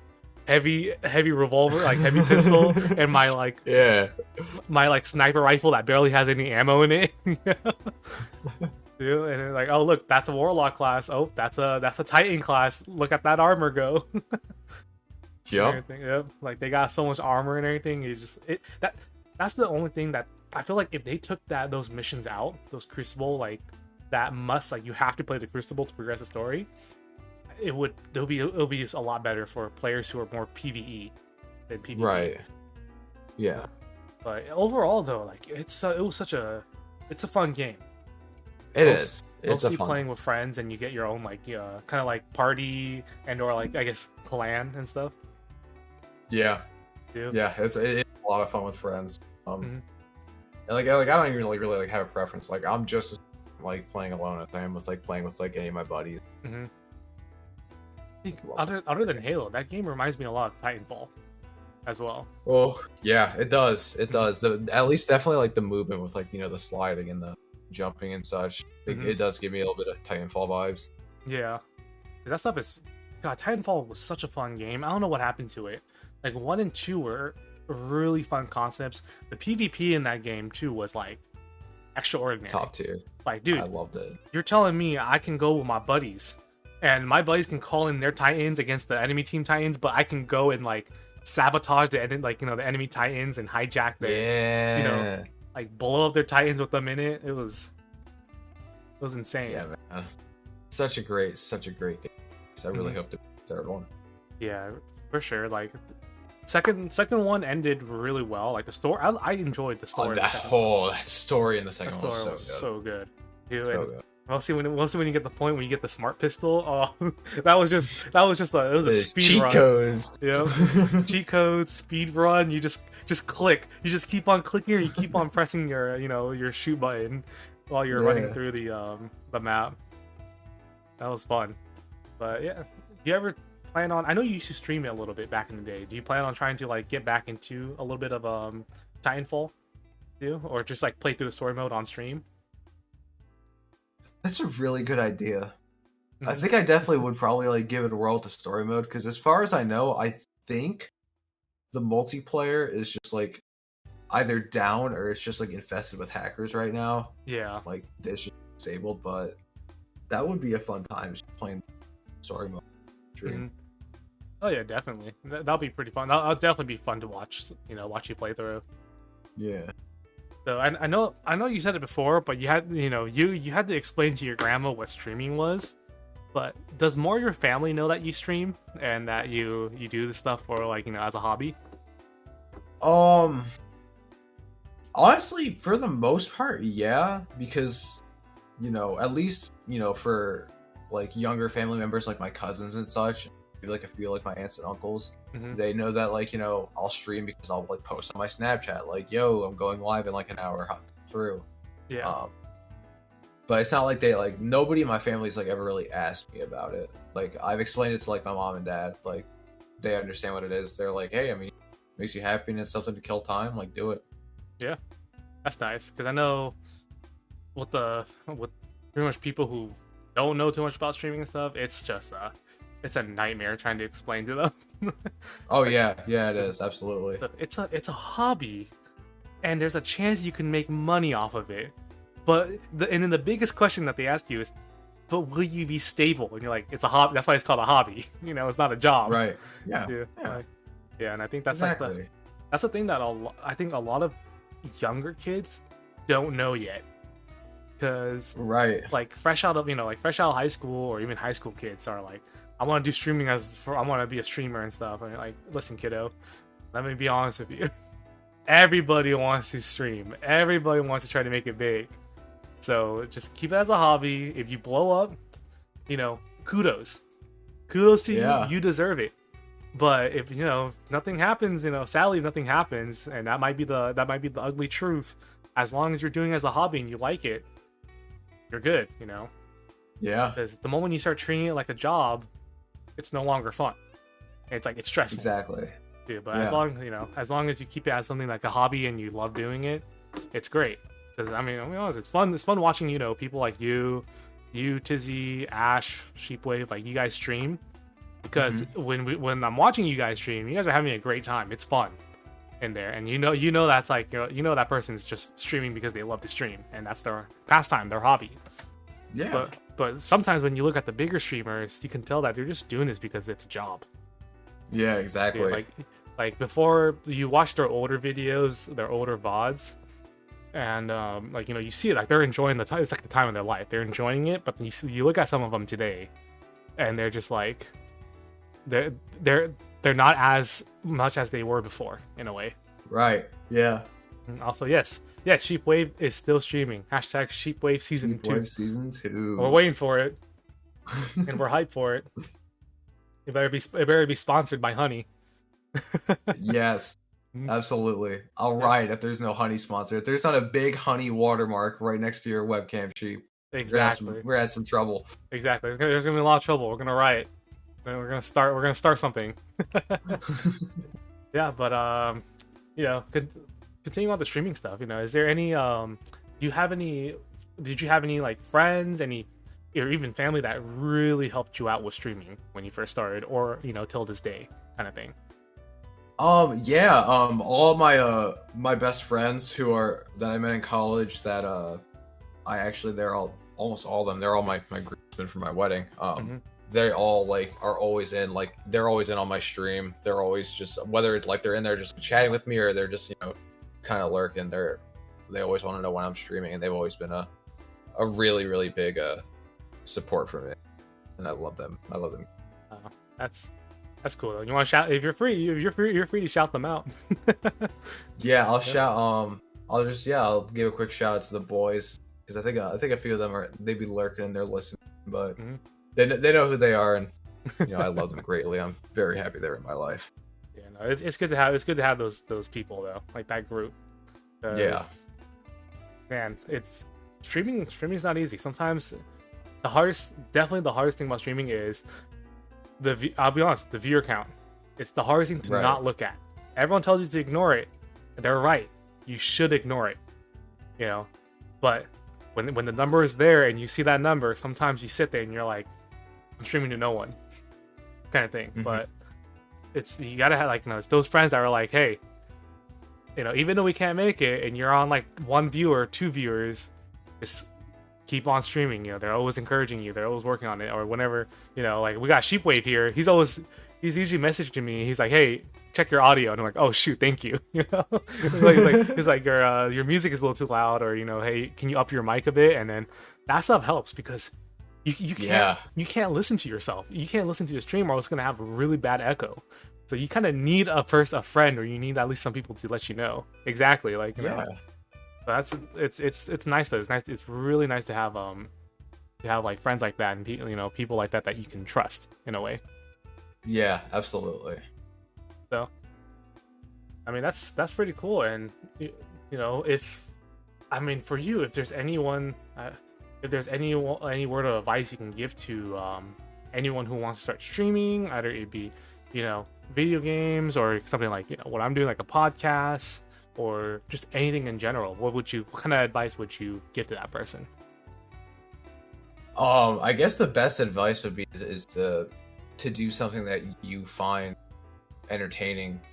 Like, it doesn't matter if you think like, I really want to stream like Quake 2, but nobody watches the Quake 2 section, and like none of my friends are interested in it. But like, if that's something that you're interested in, and like you have fun playing, just do it, because people that also are interested in that or also like that game, they'll come and find you. Don't they say like playing games with lower viewer count is actually better than playing games with a higher viewer count too, in a way? 1,000%, yeah. Because it's easier to find you in that small group of people than it is trying to find you playing like Fortnite or playing Minecraft or COD. Yeah, exactly. So many people watching like the bigger names and whatnot. Yeah, exactly. And you also got to think like with Xbox and PlayStation, they have like integrated Twitch streaming on console. So like when you go to those big categories like Warzone, like Call of Duty, and like any of those, there's just like hundreds of thousands of streamers that are just people that are just live, just right there from their console. So it's definitely harder to sort of bump yourself up that list in terms of like being able to get that sort of notoriety and viewership. Oh yeah, that stuff is hard. It's not easy, but definitely it's like if you do it right, kudos, big kudos to you. Big time. So I know definitely you're an engaged man. You got a family started now. How has that been with trying to find time for streaming? Like trying to find, you got work, you got a family, and then you want to stream sometimes. How has that been? Has it been like schedule wise? Has it been like really rough trying to find that time and whatnot to stream, or are you trying to like work your way around it? It's definitely been really difficult. I've been living in the apartment now I've been moved in here for about 3 months now, and up until I moved out of my parents' house, like my whole schedule was like wake up in the morning, go to work, leave work, talk to Claire on the way home, go home, eat dinner, and then just go on my computer until 2 a.m. But like now that I moved out, like the whole dichotomy has completely changed. So it's like, now I get home, it's like I got like responsibilities and chores I gotta do. There's certain things I gotta do, and I also want to make sure that when I get home, because I'm usually home before Claire, Monday through Thursday. So when she gets home, I like to just I usually we'll take turns cooking dinner or whatever, and I like to just a good hour or two just like talking with her and just talking about our day and stuff, and just spending time with her, because I don't want her to think like I'm neglecting her by like coming in here, sitting in here like a gremlin and playing video games. But it's definitely been hard, but I mean it's gonna get a lot much better after the wedding, because it's like every single day there's like we're doing something actively that's either in relation to the wedding or just like with like life and family thing. Yeah, and that stuff's a lot of prep too, that's for sure. because you gotta. Oh yeah, absolutely. Gotta have the coordinator. You have to keep in touch with your coordinator. You have to, go to the site, set up. Get the wedding dress. Your outfit, your tux, pretty much. Your groomsmen, bridesmaids in check. Oh man, dude, it's definitely a lot of work. it is a lot of work, and I know it's gonna be well worth it. Mm-hmm. And I'm super excited for the wedding day. Oh yeah, but no, I'm so there has happy been for you. at least over 100 times Claire has said we should have just eloped. Should have just eloped, gone to a courthouse, had like just our family, like our main family, come like get dinner with us. That's it, because that's what my older brother and his wife did. Oh yeah, they didn't do like a ceremony or have like a big family gathering. But I'm like, nah, I kind of. Yeah, so in reality, it's kind of my fault we have all this stress, but that's what I want. Yeah, hey, just be careful. Claire might come back at you one day with that. Just be like, you put us through all the stress of this. It was your fault. No, I'm joking. She's too nice. She's too much of a good person, a good being. She is a very good. Mind me asking if you're cool telling us the tale of how you two met. Yeah, I absolutely can, dude. I love telling the story. How did it happen? How did it happen, brother? So we're gonna rewind a bit. I'm gonna try and like see how much I can remember this properly. Mm-hmm. So it's 2017, the fall of 2017. I was in community college for 2 years. I was in a really like toxic and abusive relationship with a girl that I just needed a way out of like being with. But she was that was also like my ex-girlfriend is my first ex-girlfriend, like first person I was ever with. And she was supposed to go to college in a different state, and I ended up applying to Kutztown. And then she didn't get accepted at the college, so she applied to Kutztown. Like, oh great, like the whole point of me going to college and like hopefully being able to like not be in this terrible relationship is just down the drain. And I moved into my dorm. I moved into a freshman dorm because the original plan was I was going to double major, and I was like, I want a full 4 years of living away at home, like away from home and at college. And also some of my credits from community college didn't transfer over, so I had like 1 year of college under my belt instead of 2. Oh, that sucks. But I met a lot of like all my best friends I met in my dorm, and then about a month into college, like, me and the ex were like we were having arguments like every single day. It was just getting like really abusive and like really toxic, and I was just like really fed up. And in our dorm we have these coin operated laundry machines and dryers, and all for the one day it was like every floor except the first floor, the change machines that they had just weren't working. And my roommate and I, we always kept our door open, and like we were always like playing music, playing video games or whatever, like if anybody wanted to come in and chill, they could.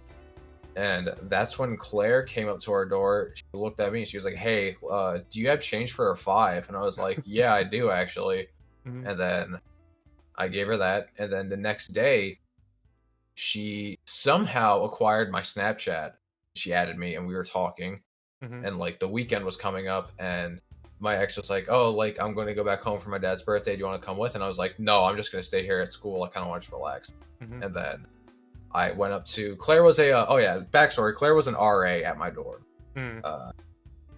So she was like, hey, like, if you want to like talk and like get to know each other, like, come to my room and like tell me about you. And like I remember like sitting in her room and just like pouring my heart out about how miserable I was. And she was that like real kick in the butt for me to be like, dude, you gotta like call it quits on the relationship right now. And then in doing that, that happened. Claire and I sort of, we were catching feelings for each other, but then like she was like, oh, I feel bad, I'm a home wrecker. So then we stopped talking to each other for like 2 weeks. And then, like, during those 2 weeks, I was just like acting like a little hoe. I was just like, oh man, I'm single now, I can do whatever I want. And then I ended up dating another girl, and Claire she was just like trying to be the bigger person. She's like, no, like I want you to date this person and see how it goes. Like, you do you. And then we stopped talking for about 6 months. Throughout that time, one of my best friends, he might be on the podcast. I don't know if he made it yet or not, but his name is Chase. He was like one of my best friends in college, and still one of my best friends to this day. Mm-hmm. I didn't realize, was also one of Claire's best friends back when we met each other. Oh, okay. And so Chase was over that summer after my first year at Kutztown. I was in a new relationship. I was miserable again. It wasn't really abusive. It's just like, I knew like deep in my heart, like every single day I was just thinking about like Claire. Like I just only want to be with her. And one day over that summer, the first week out in summer break, and I get a Snapchat. I'm playing Fortnite with Chase and all my friends, and I get a Snapchat notification. It says Claire has added you on Snapchat, and I froze. And I like dropped my phone. I was like, "Yo, I'm gonna go to bed." And I like laid awake all night, and I was like, "What did she do? Like, why is she like trying to talk to me? I thought she hated me, yada yada." And then long story short, she was like, "Hey, I just wanted like, things to be like civil between the two of us, like, because like Chase is a really good friend of mine, and like I don't want things to be awkward." And I was like, "Oh yeah, cool, like, whatever." And then like we just started talking to each other, like we picked up where we had just left off, basically. And then I like that weekend I went up to Chase's. He gave me a real reality check. He was just like, "Dash, do you love her?" And I was like, "Yeah." He was like, "Then you need to tell her." And this whole time, Claire is in Las Vegas on vacation, so we're very far away from each other. But I called her that night, and I was like, "Hey, like, I love you. I haven't stopped thinking about you like the day I met you, and like I really miss you." And then fast forward like a month later, we started dating, and that's how it all went down. Oh heck yeah, dude! Hey, that's a story. That's like a movie. That's a movie plot right there, man. I tried to give as much detail as I can so you could visualize it, but that was good. I felt like I was just sat in the movie theater and watched the whole romance movie go down. That's adorable though. That's really adorable. I mean, just you guys have such good chemistry together. Too, like when we were talking about when Claire brought you up, like I'll be honest, when Claire was talking to me and Tiz, she would bring you up, and we're like, this guy sounds cool. He sounds like a real one, and when we started seeing you more and watching your streams, and we got to talk to you a little bit, we're always all like, that's a man right there. we would always be like, you see Claire's boyfriend and her fiance, that's a man's man. We would always say that, but it was from the heart though, because you're a real one, dude. You're actually a real one. You have like the movie perfect relationship and everything. So and you keep it real, which is nice. too. Yeah, man, I try to just be my authentic self all the time, Yeah, and that's the way to go, honestly. I don't get why people are always trying to be someone that they're not, or try to act too cool for school, that kind of ordeal. Or like I'm too cool for you guys and whatnot, but. It's really nice. It's really nice to have be able to talk to people like you, or people that the previous guests I had on the podcast, all everyone, including friends and stuff. Because man, there are so many people out there that they just do what they need to do and they're gone. Yeah. Power to them, but still, it's they're missing out. They're missing out on the real ones. Big time. Mm-hmm. So within all of this and everything, it was would you have any advice for people out there who are in search of what we call a permanent roommate? A permanent roommate. Yep, because congratulations, you have a permanent roommate now. Yeah. Honestly, the best bit of advice that I can give is, when you find someone, you really click with them. You don't necessarily have to have a lot of the same. It all just really boils down to how you both treat each other. Mm-hmm. If they treat you like a king, you treat them like a queen. Everything is just going to be smooth. That is the. I think that's the best bit of advice that I can give for finding a permanent in your search for a permanent. That's definitely something that's it's a two-way road. You have to give a bit and you gotta take. Yeah, it can never go one way, right? Right. Yeah. It's both ways, or it's the highway for you. Yeah. No, but that's nice though. That's some good words.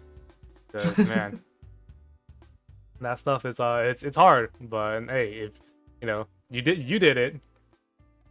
Anybody could do it, man, and it doesn't matter, and it can take years, people. But I'm a very firm believer that there is somebody out there for everyone. Like everybody out there has their soulmate somewhere. That's true. When when you find them, it's like that time will come. You can't really predict it. It'll just kind of happen naturally. Yeah. I mean, continuing on with or actually moving a little bit on about relationship talk and stuff and marriage, but during your time streaming, during your time kind of doing stuff via streaming, via content creation, has there been any type of like groups or organizations that you wanted to be a part of, or that you did attempt to be part of, or that even heck you were a part of at one time?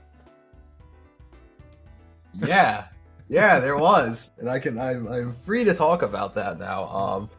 I remember. I kind of remember. Notes. I know you remember. I'm so glad you do. Oh, that put the biggest smile on my face. That's why. That's why I had that question. That's why I had that, because I'm like, I remember you saying something like that in one of your old streams. Oh yeah, dude. So backstory for everybody. I'm gonna give you guys like the cliff notes, just because like I could go on for days about this. But when COVID started and quarantine happened, and I had just graduated college remotely, I could not find a job anywhere. It sucked. And I saw this ad that was like, hey, we're going to call this place Company X for, I don't know. Legal reasons. Like, I don't think there is any legal reasons. The company doesn't exist anymore. But they were like, hey, we're looking for a social media coordinator, as well as a sponsorship acquisition like specialist for our like small video game streaming company out of Bethlehem, Pennsylvania. And I was like, I'm in. I got the job. Essentially what the company was it was this it was a company that was ran by somebody who thought they were more or less an influencer on Twitch and just everything. And what we would do is we would reach out to different streamers, have them sign a contract so that they would have our company's logo, our watermark on their stream, and in turn we would quote unquote advertise for them. And it was a wreck. It was a crap show. I was making not a lot of money at all throughout that point. Mind you, while I was working at this half paid, half unpaid internship. I thought it was a phenomenal idea to get engaged. So I just, took a chunk of money out, bought a ring. Not the best financial decision. I wasn't financially ready, but I was, mentally I was ready to get it. And it got to a point where with this company there was lots of changes that were happening that I wasn't being told of, because I was essentially like second at the place. Yeah. And it was my job to make sure that some of our streamers were streaming on the certain days they said they would be streaming. If I was streaming, which like I would do it just like I really wanted to. It was, a relatively easy way to get affiliate because there were so many people in the company. And Ash. Ash, there's so much to tell. Got that dog in you, Got that dog in you.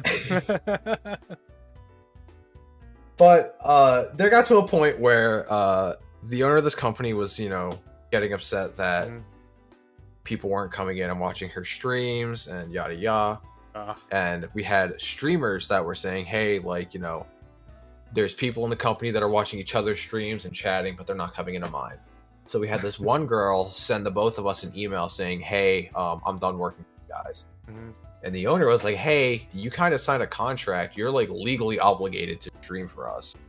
And then out of nowhere one day, we all on our our sort of our program we used to communicate with each other for the job and as streamers, we all got a notification that it was suing this girl who didn't want to, stream for this company.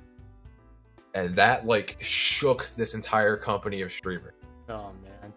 And like the owner, she had a talk show, and like her talk show like co-host was like, oh, like that contract, I'm like legally obligated to that. Yeah, like I'm out of here. Like, so she dissolved everybody's contracts. Like 50% of the streamers were like, yeah, this has been terrible, like an awful experience. We would do like, monthly team streams. They were incredibly cringy. My roommates and all my friends from college, they have plenty of screenshots and clips of just like making me laugh, because like that was their favorite part of the week. It's like, oh, Dash is going live with the gang at 8:00 on Tuesday. Oh, brother. So that happened, and then the company decided to rebrand. Which, I mean, I can just say this because there's the company doesn't. It's a fake company at this point. They rebranded to the Geek Grid Studios. Deleted all their social media that I had worked very hard to build up and actually kind of have something to put on my portfolio and resume. And that was sort of the nail in the coffin for me, because I was like, hey, I'm making about $120 a month. And I was like, I can't live off this. It would cost me like $40 in gas for 2 weeks. So I told her, I was like, hey, I accepted a full-time job because you said it's cool if like this was just like a side thing. And she like took that as like a personal attack and was just like, she removed me off everything. And I was like, hey, so like, am I still working for you? And she's like, well, you're more than welcome to do like some like volunteer work with us. And I was like, I'm out. Yeah, like volunteer work? Hell nah, dude. Yeah. And then like, and then I had reached out to like a bunch of those streamers on their Instagrams, just like kind of do like a wellness check-in, because she was having me like fire people for not streaming or for not having the logo on. And like that was like the worst experience of my life, because when I would be in there and I'd be like talking and messaging streamers, like they know, like, I obviously am not the one that should be like telling them, hey, you have to do this, or like you're off the yeah. It really was. It's just like, hey, so, it feels bad too, because it's like you don't want to fire them because they're just doing what they're doing, right? Kind of thing. Yeah, exactly. And it's the most depressing thing is, and this was when I had just recently started getting back to streaming. I was kind of just going through my following list of channels that I follow, and there was like 10 streamers who haven't streamed like since they had left the company, and I was like, that sucks, because I feel like them being a part of that kind of ruined it for them, of like wanting to stream as a hobby. Oh yeah, it's rough. Like that's hard. That's so hard too on people like that, because like, dude, you stream because you love it, but man, it's just one bad experience, and like just one groundbreaking, like, oh, I'm suing this person because of this contract kind of thing. It's like it no longer makes it fun. It makes it where like, oh shoot, anything I do and see on the internet, I can get sued for now. Yeah, exactly. Which is that's terrifying. Yeah, man, and like, and there's plenty of stories that I could tell about that place. But I mean, long story short was, as much as I like, I hated the income that I was making, like the memories and like the memes that came out of working that internship were priceless, and like I wouldn't trade it for. You gotta show me some of these memes one day. Oh, absolutely, dude. Yeah, I have files of the olden days. But yeah, well, lesson learned: don't be like that one owner. Yeah, no, never join like an organization that like is owned by a business owner who isn't an owner for a business, or an owner for fun. Yeah, that's the best bit of advice I can give. Or just don't be like Machinima, dude. Yeah, or Machinima, rest in peace. Yeah, because I think at that point, that's what she was trying to be, was the next Machinima, or whatever you say. Yeah, like I don't know what I didn't understand what it was. Like, I have to give a shout out. I'm pretty sure he's in the chat. My buddy Waddle. He said, Dash, you have a thing for working for like fake companies, and I really do. Like I somehow find my way into them, and I try to turn them real. Hey, you never know. It can be a curse, but it can be a gift for memes. Yeah, exactly, and those are priceless. So Yeah, that's true. That's true. Good stuff right there. But that's crazy. That's such a crazy story. That's a story that's like it will go down in like for years to come. Anyone who asks you, "Hey, do you have a story to tell us?" You got one right there. Yeah, man. I'm a very large book. It's like holy crap. I honestly that's I didn't like I when you started streaming again I realized that you didn't have the logo and stuff on, and I was like I don't want to ask them because it's like I feel like it's just not not a good time to ask. But now it's a fun story to tell and hear. Yeah, no, yeah. I realized like my contract was dissolved. Both those companies are now just off the face of the planet. As well as the new one that she attempted to start to make. Man. So that's all just kind of in the grave now. So there's no NDA or anything like that. Yep. But yeah. Oh, that's good though. Dude, thank God no NDAs. NDAs like talk to Tizzy about it, man. NDAs are like the worst. From what they are. Can't talk about anything. But then again, like even if it's something like legitimate, then it makes sense. Like new game coming out, a new movie, can't talk about it. But if you're talking about like someone who's not a business owner for business, but a business owner for fun, they make you sign an NDA. You're sitting there and you're like, "Hey, yo, this is legal." Yeah, there's definitely, and I to this day I always I want to about whatever happened with the lawsuit because it was apparently like worth 10, and I do not believe that. 10 we did grand? not do 10 grand. We did $0 in advertising, so I don't know how that went. There's no way 10 grand went into it. That has to be either someone that's just like born rich, wanting to try something out. Exactly. And this was at the peak of quarantine, so like nobody was working and nobody had like good income. The world was in shambles. Exactly. Like, dude, I mean, that's when, I get it. That's when Twitch started popping off because everyone started streaming. But then again, no one had money. Everyone was saving their money to survive on, right. what they can get. Too. Yeah. So it was, oh man, that's crazy. Like 10 grand was supposedly the amount. Yeah. That she sued for, and then it's just we don't know. Mm-hmm. She's just gone. Gone with the wind. Nowhere to be found. Nowhere. Watch her after the stream. She catches hold of this podcast and finds you. I'm ready for it. I'm here for it. I got my bases covered legal wise, so I'm fine. Hey, don't worry. We got your back, brother. I appreciate it. We got your back. I'll fight anyone. Listen, I got my last month of my MMA gym in. I'm using it. Heck yeah, dude. Yeah. But yeah, that's also another hard thing, kind of like contributing into life too. It's like you know that stupid little triangle that you see. It's like you can only have two, but you have to get rid of one. Yeah. Kind of thing. Yeah. Like, how was that? How was that for you? Because it's like they're like, oh, relationship, school, and financial stability. Like you can only have two, but you can't keep all three. You have to lose one. Like were you able to actually balance all of that? With streaming as well, or was that just like something that you're like, okay, this needs to go kind of thing for a bit? There was definitely this needs to go for a bit, because real life and relationships, family. Oh yeah. That all has to take precedence, and money's great, but at the end of the day, like I'll always say this, the most valuable like currency is time. Like you can never get enough time. Definitely. Every second matters. Every second does matter. That's true. Dude, it's crazy how fast time is. Like, dude, I'm looking at the time too. We're like an hour 54 minutes into this podcast. Yeah, we are. Time went by quick. But just a few more. What time is it by you right now? 7 o'clock right now? Yeah, 7:14 for me. Okay. That's my. Gotcha. That's not too bad. Yeah. Yeah, but just a few more questions too. It's just like here's a good one that I would always get from from viewers that want to know this is, if you can do or have one thing in the world, what would it be?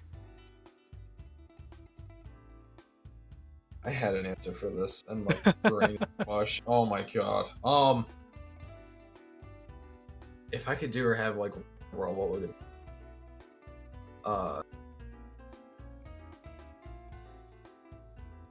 And I know like this is gonna sound like mad corny, but like, if I could just have the ability to say that, if that could just become a thing. If I could have the ability to fly, if I could just get that ability and like have that forever, be able to fly, like that's all I want. You can go anywhere too with that. Yeah, do anything, go anywhere. That's a good one though. It's like, again, you say like, it does sound corny, but you really think about it on a logical sense. Not a bad answer. Yeah, it makes sense. But I think in terms of like realism, if there's one thing that I would love a house, not an apartment. That's it. If I could have a house, hey dude, that'd be awesome. I think any house is good. Any house is a good house, as long as it's not in California, because you're gonna be in like loans and depths of loans, dude. Right. Like, just don't come to California, please. Everyone's always saying, I want to move to California. I want to own a house in California. No, you don't. You really don't. Right. Yeah, that's almost like that's $1 million gone, right there. Or you're like $1 million in debt. Yeah. For life. Yep. The rest of your life and your upcoming kin, they gotta pay off that house for you. Dude, that's mortgage. Oh, jeez Louise. Because don't get me wrong, dude. I drove to Laguna Beach, and I saw one of the houses on those mountains, looking over the beach. One of those houses is almost about $2 million. And here's the thing: it's for a lease. So you don't even own the house. You have a lease on the house for $2 million. That is terrible. Yeah, I was like, I'm like, okay, cool. Yeah, I was like, welcome to California, pretty much. Or you go to Irvine. There's like your few, like, you're not even. I say the cheapest, one of the cheapest not even house, but like a townhouse that you can rent there is like probably like lowest 500K. Wowzers. Yep, California's expensive, dude. Mostly with the gas prices. I mean, gas prices are going down now, which is okay, but still, we're like barely out of the $5 in Cali. Really? We're almost at the $4 mark now. We're almost at $4 even. We're getting. Oh man, let me tell you this too. There was one time in California where gas prices were at $6. That's just $6 per gallon, dude. 10 gallons used to be only like $40 bucks, $50. At that time, 10 gallons, $60, $70. And you sit there and you're like, I'm almost spending $100 on like 2 weeks worth of gas. Dude, it's crazy. I saw a guy at my local Shell. He put in $120 into his truck, and I can see the look on his face too when he just he was not even a straight face. He was frowning since the very start of pumping gas till the very end. I bet he had a roller coaster of emotion. Yeah, probably having a good day, smiling. Yep. Looks at the price, gets angry, starts pumping. Sadness. Yeah, looks down, looks back up at the cost. $120 right there, dude. I felt for him. I looked at him. I'm like, dude, I hope your day goes well. I hope I'm gonna be praying for you. But damn, your wallet just took a big chunk. Just on like what? It's a truck too. That thing probably goes like not even 2 weeks, a week and a half. Yeah. And you probably, because dude, trucks are gas guzzlers, dude. Oh yeah. Like, as cool as they are, I would not, like, personally for me, I would never want one. Yeah, never. I could never. They don't appeal to me. Like. Oh yeah, but it's life. It's for me. My biggest excuse is it's Cali. It's California. Yeah, that's Cali. Everyone says I want to live in California. I don't. Do me a solid as a California myself. Don't come to Cali. Go to what? Not even Nevada. Go up north. Go up north or go to the East Coast somewhere where it's like it's a little bit cheaper. Go to like Utah or I guess Utah's fine. You got Texas is okay. I mean, Texas is okay if you're the right people, if you know what I'm talking about, because that place is scary. Oh yeah. Yep. I have my aunt lives in Texas right now, and dude, she's like, for being Asian there, it is gotta suck. It's kind of scary where she is. I think it's somewhere in Houston. Houston or Austin. I'm not. I don't remember correctly. Actually, if you're there, it's not where you are. It's the other place. I don't know Texas, but yeah, it's scary. But hey, I think pricing there is actually starting to go up a little bit more since everybody's moving. Yeah, to Texas. So you're right. Everyone is going to Texas. Mm-hmm. So hey, maybe everyone moves to different places. Cali opens up again. We'll see. Yeah. Yeah, but it's just don't come to Cali. Not yet. Not until things look better. Right. Yeah. Everyone's like, I want to live the California dreams next to the beach. Yeah, if you can afford living next to the beach, be my guest. Yeah, for real. Riddle me that, Batman. But yeah, like I'm actually kind of curious too. Like, what are some of your hobbies other than streaming? I mean, other than just like playing video games, and just like chilling here. In terms of like hobbies, like there's days I come on and I'll turn on my computer. I don't even like play any games. I just sort of jump into Discord and talk because I still miss those old college days around them all the time. Mm-hmm. And yeah, I suck at skateboarding. Oh, sorry, I do like biking. I gotta do this very quick because of Sinatra, but in regards, I'm obligated to say this, but I need an adult. Gotcha.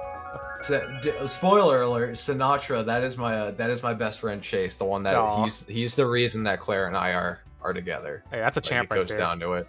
Oh, there's all the boys. Sinatra, all the boys. Vengeance Streams. Thank you for the follows. You guys are great. Thank you guys. These are the groomsmen right here. These are the men. That's three of the men right there. Yeah. Those are the homies. These are the homeboys. These are the men out here. They are. I'm in love with Dash IRL. He is. Dude. Hey, you better be careful, you, bro. You better be careful. Claire about to see the ending of this stream and hear this. She's gonna come back. She's like, "What was that?" Or she's gonna give you a call later tonight. You're like, "What was that?"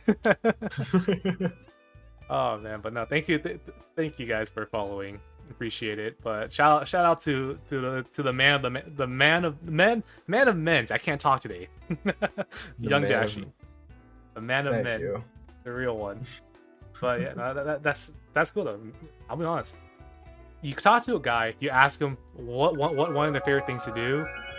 Rhythm TV, thanks for the follow. There's my other boy. Let's go. That's another man here. We got all the men here, dude. All the groomsmen, all the man's men. Let's go. The men's men. There you go. But like you ask a guy what their favorite pastime is. There's going to be like 80% chance that they're going to say it's video games, because that's what it is. Yeah. Also, I gotta chug the rest of my tea now because Waddle's making me chug. It's not even water, it's tea, but yeah, he's a big chug fan. Dash chug too. I don't even have a water, dude. I don't got one. You gotta wait. It's bad when you reach the bottom of your tea because I'm lactose intolerant, so I use soy milk. But you know how soy milk also has its little like flakes in there. When you get to the bottom of your tea and there's just the flakes of the soy milk. That's disgusting. Yeah. Hey, hydrate, Dash.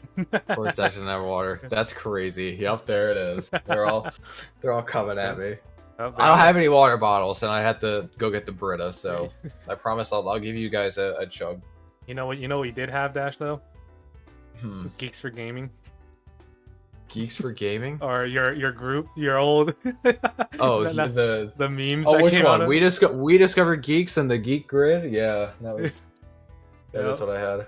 Oh, dude, chug a soda instead. I'm not doing that. That's how you die, dude.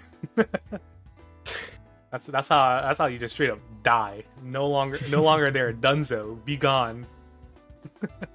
Yeah, get hydrated, man. Your boys are telling you that. All right, here, give me a second. Let me go quickly pour myself a glass of water. All right, he's going. All right, this is good. This is a good, close to end, a good ender. Seeing this guy hydrate for the night. Now, again, thank you guys for coming by, though. You guys are real ones. Dashy told me so much about all of you guys, and honestly, you guys are great. And mostly about how Sinatra, how you got the two, you got him and Claire together too. That's crazy. Oh, there's the man. Water. All right, you better chug that. Water. You better chug that. That's a request right there. Get hydrated. Gonna drown him. I am gonna drown myself. Just don't self waterboard yourself. Hey, let's go. Chug, chug, chug, chug, chug. This is the pregame for Bachelor's Party. Chug, chug, chug, chug. Oh, this is you in Vegas. Oh, he's got it. He's going in. Almost there. He's almost there. Hey, let's go. Dude, hydration. Oh my god, the brain freeze, dog. That was ice cold. Hey, it's okay. It's at the cost of your brain cells. You're good. Oh god. He's drowning in that water, man. Drowning. Yep. Drowning. Oh man, but yeah, it's again, dude. I'm grateful to have you on the podcast. Dude, yeah, this was awesome, man. I was like looking forward to this all week. I'm so happy this happened. Oh yeah, Unpacked Gaming. Thanks for the follow. Hey, another homie! Shout out! That's another one of the men. Another one of my men. Hey, I love let's him. go. We take those. But yeah, no, but dude, I was hyped because I know definitely you're one of the few people too that I haven't seen you in a while too. But when I saw you streaming again, I saw you and I was like, I need to have my boy on the podcast. And again, yeah, dude, definitely, you are always welcome back. Though I say this to all my this to all my guests. If you ever just sit down one day and you're like, hey, I kind of want to talk about stuff, or just any topic whatsoever, hit me up and we can schedule a day to get back on the podcast. Or here's the thing too, I've only been doing one-on-one, one-on-ones in the podcast. I've only done I've had 2 guests at one time.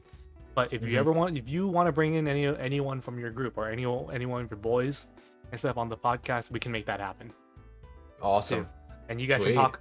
We can talk topics on your experiences with each other and all the cool stuff and all the cringe stuff that you guys do. You guys have done. Yeah. Oh yeah, man. Absolutely. And we all of us in our group, we've always talked about starting a podcast, but we just kind of became a meme of like, yo man, let's start a podcast. And then... Hey, but look where you are now. You're on a podcast. Yeah, man. Yep. We do got stories. You're right. That'll be great though. I would love to have you guys on the podcast and listening on the stories too. I can make that happen. Yeah. we can definitely make that happen. Too. Awesome.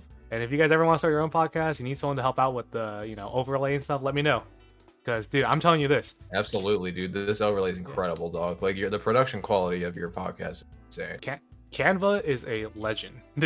Love Canva, dude. I use it every day at work. Yeah. Canva is good, man. Canva, it's how I got all this overlay stuff going, too. But awesome. It's nice too. But again, you're welcome back, and by all means, 100%, I am down for you to bring it in with the boys, and also Sheepwave. He said it. If you need any music for your... Yeah, absolutely, dude. Yeah. Yeah, because the man of the hour, Sheepwave TV, what you guys are hearing right now, let me up the volume. He made this in about 3 days, 4 days. I'm gonna up really? It. Yep. I asked, he hit me up and he was like, hey, I got something for you. And he gave me the piano version, the piano demo. And then he's like, what do you think? I was like, hey yo, and this was just me announcing to our group, I'm gonna make a podcast, and he was already on it. Wow. So, yep. He sent me. Sheep in the studio. Oh my goodness. Hey, that's the music man right there. Sheepway TV. He's a musician, man. This guy's talent right there. Yeah. Dude, but Also, again, if you guys do need anything else for if you guys like say you and your boy start a podcast of your own, I have a few connections because I have contact with a few other art. I have Sheepwave. If you guys need any kind of vocal thing done, any kind of little jingle vocal, we got Tizzy, and I also have my previous guest Neela. Dude, I can get in contact with. Or if you guys need any animations done, I know an animator. Perfect. So let me know, and I can get you guys in contact with them. Dude. Awesome. Shout out to first of all, shout out to my boy Double A. He's a great animator too. And then Sheepwave TV, Neela, and just big ups to you guys. Yeah. Big ups to all the. He is a man of contacts. Oh, dude, that's why I have the podcast. try to bridge everyone's communities together, and work on those contacts. But no, once again though, thank you so much, Ryan, for taking the time out of your day. Dude, yeah, man, absolutely, and I would be more than happy to want to back on. Yeah, absolutely. Hit me up, and then again, if you want to bring in your boys, let me know. In your oh God, really, the sub. I appreciate it. Throw it in there real quick. I appreciate it, but definitely, you didn't have to. I'm about to hit you back on your next stream. Be ready. all right. I'll hit you back on that. But no, yeah, hit me up. You and your boys, if you guys want to start a podcast of your own, again, hit me up. I got you guys covered on that front. Man. I'll help you guys out because you're out here. You helped me out today with an episode. I'm in a good way. I'm in debt back for you. To you. I owe you. Alrighty. But again, for those who stopped by, and for all of Dashy's boys, all the men's men in here, the groomsmen and everything, appreciate you guys for the follow. Thank you so much, thank Dashy. you guys. And dude, I'm so excited for your wedding. So thanks, man. I'm really excited. I'm excited. We'll be send you guys. We'll be sure to send you guys plenty of photos. Oh, dude, you better. I'm gonna be there. I'm gonna be crying, dude. I'm gonna be like, that's our boy. That's my best friend Claire.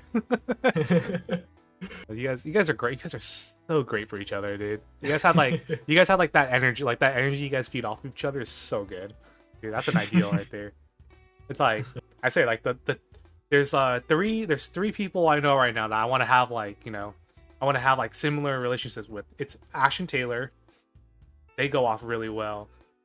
Our buddies Lena and Dasher, they're like two peas in a pod. And then there's you and Claire, that are again like the three of you guys are like peas in a pod. Yeah. And like relationship wise, and that's a goal right there. It's you guys are perfect for each other. I'm so excited for you guys to tie the knot, get through all the stress of of coordinating the wedding and everything. And I'm excited to see all the pictures that come out of it. So thank you again, man. No, I really appreciate all your kind words, dude. That really melts my heart. No, you guys deserve the happiness. You guys really do. Hey, but thank you again, though. Thank you so much for making the time to come on. Yeah, dude. Absolutely.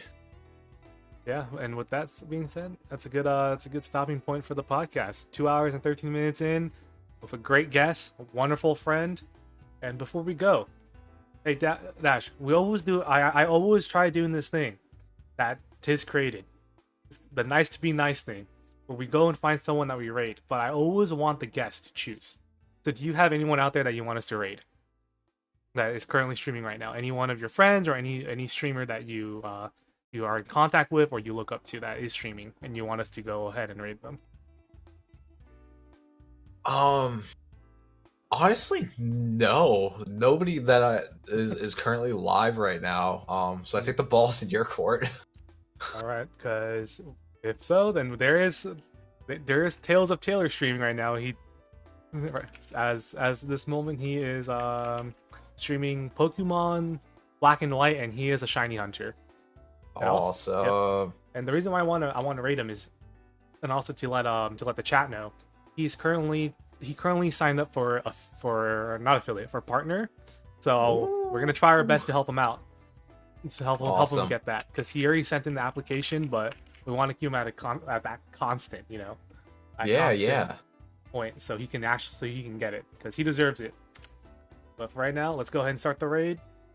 Thank you everyone for stopping by. Thank you to everyone that stopped by. Again, thank you so much to all of Dash's boys and all the Dash's men out there that followed. You guys are real ones, and most of all, thank you, Dash.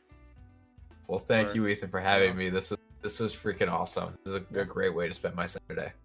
It's same here. It's a great way to spend both our Saturdays. We'll talk more soon. All right. Sounds good, brother. All right, chat. We'll see you guys on the other side at Taylor's. Catch you later.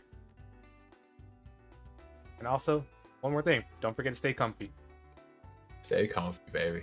Mm-hmm.